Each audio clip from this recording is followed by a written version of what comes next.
Assalamualaikum. Allahu Akbar. Allahu Akbar. Asyhadu an la ilaha illallah. Asyhadu anna Muhammadur Rasulullah.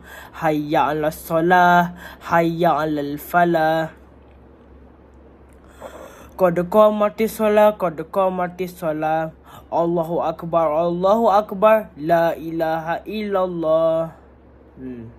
Allah Akbar, Allah Akbar. Allah Akbar, Allah Akbar tu Allah Akbar masa iqamah kena 2 kali sebut. 4 kali. Asyhadu an la ilaha illallah, asyhadu anna Muhammadur Rasulullah itu sekali.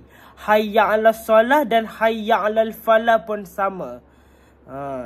Iqamah tu iqamah tu bermula waktu solat. Jadi iqamah tu selepas azan. Dia macam kalau azan tu call to prayer. Call to prayer maksudnya panggil untuk solat. Tapi call to prayer dalam bahasa Inggeris.